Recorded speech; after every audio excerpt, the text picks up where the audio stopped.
बच्चों को मेरा प्यार भरा नमस्कार। आइए बच्चों, पुनः स्वागत है आपका मेरे इस चैनल पर। पिछले वीडियो में हमने कैफी आजमी द्वारा लिखित कविता कर चले हम फिदा के विषय में ज्ञान प्राप्त किया, कठिन शब्दों के अर्थ जाने बच्चों। कैफी आजमी के जीवन परिचय से हम परिचित हुए, किस तरह की कविता हमने लिखी है, क्या भाव रहा है उनका कविता लिखने का, इस विषय में जाना।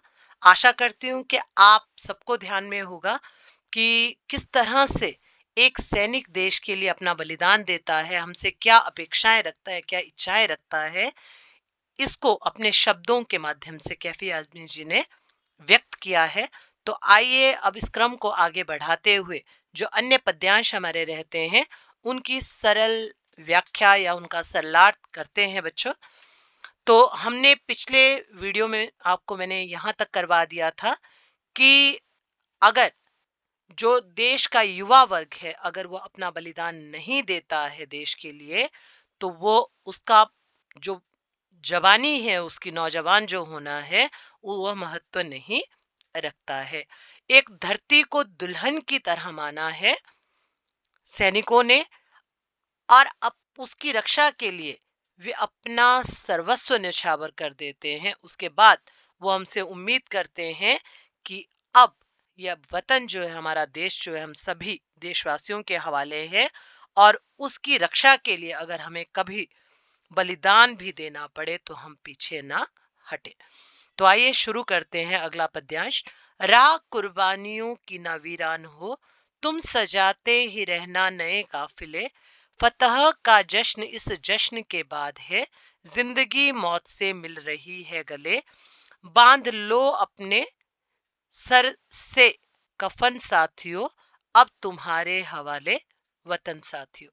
तो कैफी आजमी जी ने उर्दू के शब्दों का जो प्रयोग किया है, क्योंकि उर्दू शायर हैं, उर्दू कवि रहे हैं हमारे ये, तो वो हमसे क्या कहते हैं बच्चों। जो बलिदानी देश के सैनिक हैं वो हमसे क्या अपेक्षा रखते हैं हम साधारण लोगों से। तो कैफी आजमी के शब्दों में एक सैनिक हमसे कहता है कि राह कुर्बानियों की ना वीरान हो, कि कभी हमें अपने देश के लिए कुर्बान होना पड़े, बलिदान देना पड़े, तो वह रास्ता कभी सूना नहीं, वीरान नहीं होना चाहिए। अर्थात उस रास्ते पर हमें निरंतर बढ़ते रहना चाहिए। तुम सजाते ही रहना नए काफिले। नए काफिले, काफिले होता है जत्थे, समूह, के नए नए समूह उस रास्ते पर आते रहे बलिदान देने के लिए। वो रास्ता कभी वीरान नहीं होना चाहिए। और कैसे हम उन काफिलों को सजा सकते हैं? सेना में भर्ती होकर, पुलिस में भर्ती होकर, ठीक है, इस तरह समय समय पर सामाजिक क्षेत्र में अपना योगदान देते हुए देश की सुरक्षा में, उस तरह भी हम क्या कर सकते हैं? देश के लिए अपना बलिदान दे सकते हैं, देश के लिए हम कार्य कर सकते हैं। फतह का जश्न इस जश्न के बाद है। फतह होती है बच्चों, फतह बोलते हैं हम विजय को।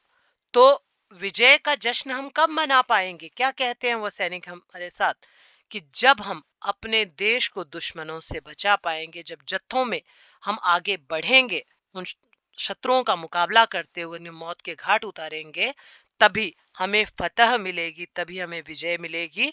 और विजय के बाद जो संघर्ष होगा वो कैसे होगा? वो बलिदान के बाद होगा, क्योंकि बलिदान जब हम देंगे तभी संघर्ष के रास्ते पर बढ़ते हुए आगे हमें सफलता मिलेगी। जिंदगी मौत से मिल रही गले।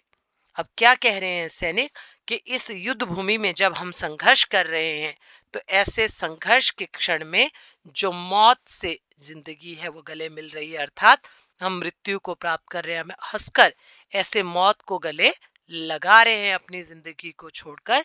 क्यों? क्योंकि हम देश के लिए अपना आत्म बलिदान दे रहे हैं।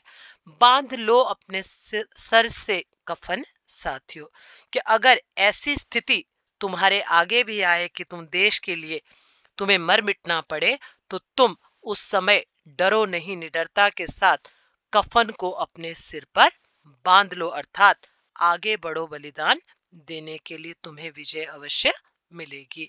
अब तुम्हारे हवाले वतन साथियों, के हमारा जो कर्तव्य था एक सैनिक के नाते, उसको पूरा करते हुए तो हमने क्या किया? अपना बलिदान दे दिया। अब हम अपने शरीर को, अपने तन मन को बलिदान करके इस देश के लिए जा रहे हैं, तो अब तुम्हारा दायित्व बनता है कि तुम अपने देश के लिए बलिदान दो।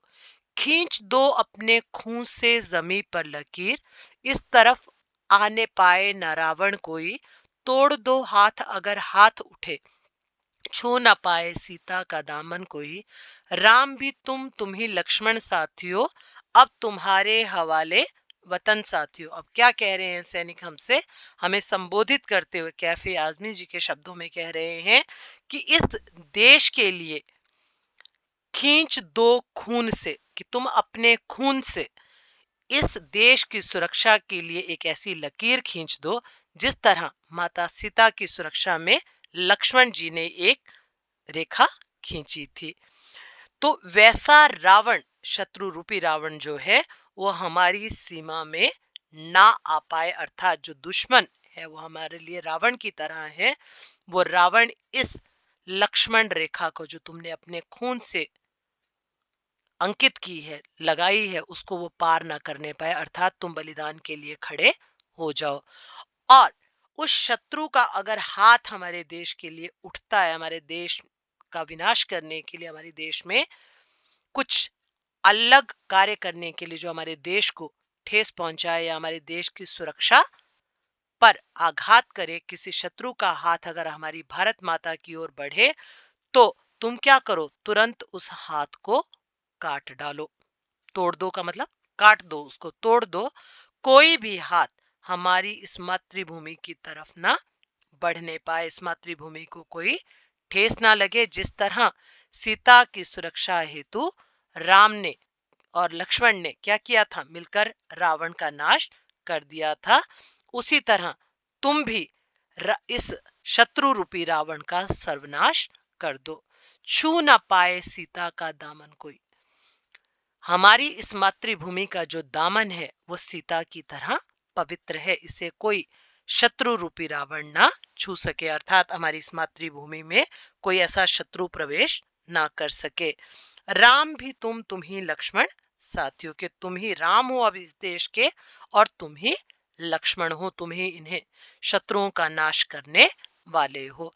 अब तुम्हारे हवाले वतन साथियों, कि हमारा जो देश है, हमारी जो मातृभूमि है, हमारी भारत माता जो है, अब इसको सुरक्षित रखना तुम्हारे हाथ में है। हम तो अपना कर्तव्य निभाकर इस देश की सुरक्षा तुम्हारे हवाले करके जा रहे हैं, तो तुम्हें ही इस देश की रक्षा करनी है। अतः बच्चों, इस कविता को पढ़ने के बाद ये कविता हमें एक संदेश देती है, अगर हम समझ पा रहे हैं कि देश के सैनिकों के बलिदान से प्रेरणा लेते हुए हम में से हर एक देशवासी को अपना बलिदान देने के लिए जब समय पड़े, ऐसी विपदा की स्थिति आए, तो तैयार रहना चाहिए। तो कैफी आजमी जी द्वारा उर्दू के शब्दों का समिश्रित प्रयोग करके लिखी गई इस कविता को पढ़कर आपको अवश्य मजा आया होगा, और आप परिचित हुए होंगे अपने देश के सैनिकों द्वारा निभाए जाने वाले दायित्वों से, और वे हमसे क्या उम्मीद रखते हैं, क्या आशा रखते हैं, और हमारा अपना दायित्व क्या है अपने देश के लिए। इन भावनाओं को भी आप समझ पाए होंगे। वीर रस से पूर्ण इस कविता को पढ़ने में आपको बहुत मजा आया होगा बच्चों। इस आशा के साथ कि आप सभी बच्चे इसी तरह मेरे चैनल को प्यार देते रहेंगे, ताकि मैं अपनी सेवाएं आपको दे पाऊं। आप इसके लिए मेरे इस चैनल को सब्सक्राइब अवश्य करें, नोटिफिकेशन बटन अवश्य दबाएं बच्चों, ताकि आपको अन्य अपलोड होने वाले नए वीडियो का लाभ भी मिल सके। इसी आशा के साथ सभी बच्चों को मेरा प्यार भरा नमस्कार।